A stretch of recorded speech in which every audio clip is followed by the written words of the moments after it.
Persian calendar का तीसरा महीना और हर महीने की छठी तारीख का नाम खोर्दाद। खोर्दाद यानी सब कुछ, पूर्णता, समग्रता। जो अपने आप में पूरा हो वो खोर्दाद। और इसी फलसफे के साथ दुश्मनों को धूल में मिलाने ईरान लेकर आया है थर्ड खोर्दाद एयर डिफेंस सिस्टम। एक ऐसा हथियार जिसने खित्ते में जंग का रुख ही मोड़ दिया है। 5 महीने से अमेरिका मिडिल ईस्ट में करहा रहा है, लेकिन ईरान से पार नहीं पा सका है।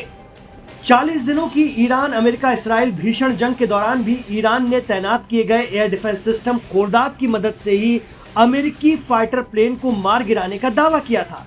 उस वक्त अमेरिका ने जैसे ही पुष्टि की थी कि F-15E स्ट्राइक ईगल के दूसरे क्रू मेंबर को बचा लिया गया है, उसके तुरंत बाद ईरान ने दावा कर दिया था कि उसने रेस्क्यू ऑपरेशन में शामिल एक और अमेरिकी विमान को मारकर गिरा दिया। अमेरिकी फाइटर प्लेन को गिराना आसान नहीं होता है, पर ईरान ने ऐसा कर दिखाया था और इसकी वजह भी है, और वो है कि ईरान ने अपने हवाई इलाके पर पूरी तरह कंट्रोल हासिल कर रखा है।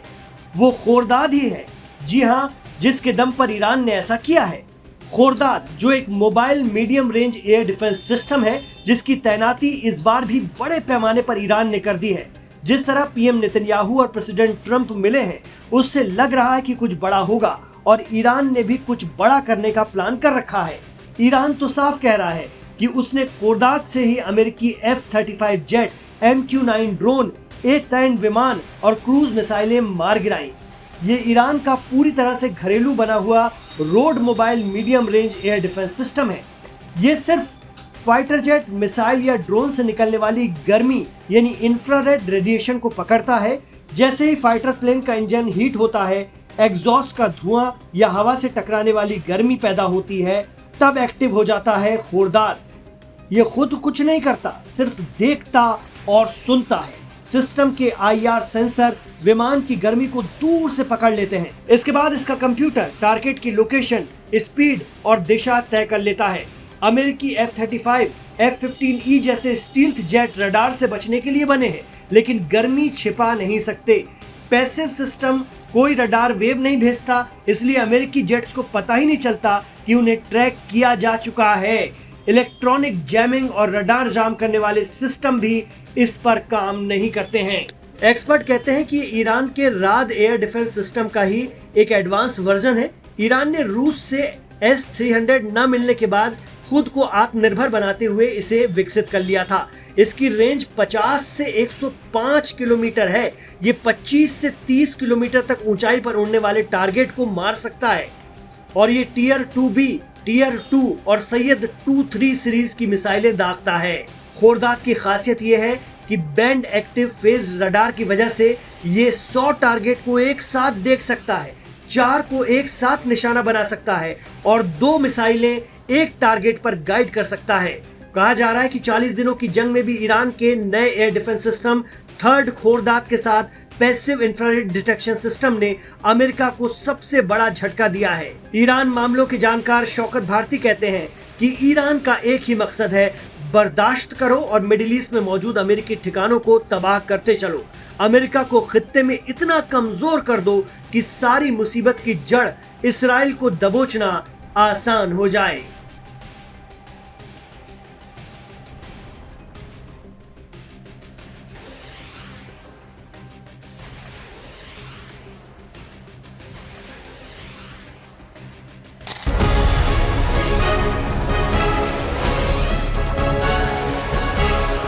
इधर प्रेसिडेंट ट्रंप और पीएम नेतन्याहू वॉशिंगटन में ईरान को नेस्तनाबूद करने के मंसूबे बना रहे थे। उधर ईरान की बैलिस्टिक मिसाइल जॉर्डन पर गरज रही थी और अमेरिकी बेसों को नाबूद कर रही थी। जी हां, वॉशिंगटन में ट्रंप और नेतन्याहू ने तय किया कि किसी भी कीमत पर ईरान को न्यूक्लियर पावर हासिल नहीं करने दिया जाएगा। लेकिन ईरान ने उससे पहले ही ट्रेलर दिखा दिया और ये इंतबाह भी दे दिया कि चाहे दोबारा जंग करनी पड़ जाए, वो ना तो एनर्जी के लिए न्यूक्लियर एनरिच करने के अपने हक को छोड़ेगा और ना ही स्ट्रेट ऑफ हॉर्मुज से हटेगा। अमेरिकी सेंट्रल कमांड ने भी ईरान के सरप्राइज अटैक की तस्दीक कर दी है।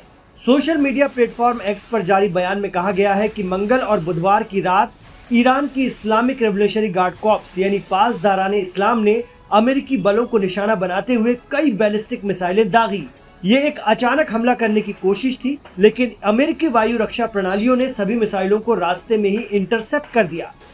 भले ही अमेरिकी सेंट्रल कमांड हमलों को नाकाम करने का दावा करे, लेकिन ईरानी मीडिया पर दिखाई जा रही तस्वीरें और दावे बताते हैं कि ईरान की मिसाइल जॉर्डन में अमेरिकी अड्डों पर गिरी हैं और भारी नुकसान भी हुआ है। ट्रंप नेतन्याहू की मुलाकात के दौरान हमला करके ईरान ने अपने इरादे जाहिर कर दिए हैं। वहीं सोशल मीडिया पर चर्चा ये भी चल रही है कि आखिर खित्ते में अमेरिकी बेस पर ईरान इतना सटीक हमले कैसे कर पा रहा है, खास तौर से जॉर्डन में, जहां से पिछले दिनों अमेरिकी सैनिकों के मारे जाने की भी खबर आई थी। एक्सपर्ट कहते हैं कि इसकी एक वजह ये हो सकती है कि जॉर्डन से ईरान को खुफिया जानकारी मिल रही हो। पिछले दिनों ईरान की IRGC ने जॉर्डन की आवाम से अपील भी की थी कि आप हमारा साथ दीजिए और एक मुस्लिम देश पर अपनी जमीन से हो रहे हमलों को रोकने में मदद कीजिए। अब बड़ा सवाल यह है कि ईरान के जासूस जॉर्डन में मौजूद हैं या फिर जॉर्डन के डिफेंस के अफसर ईरान की मदद कर रहे हैं। इस तरह के कयास और चर्चाओं का बाजार गर्म हो रहा है। इधर ईरान हिमायती हूती लड़ाकों ने दावा किया है कि उन्होंने लाल सागर में एक सऊदी टैंकर को निशाना बनाया। हालांकि सऊदी अरब ने इस दावे की तस्दीक नहीं की।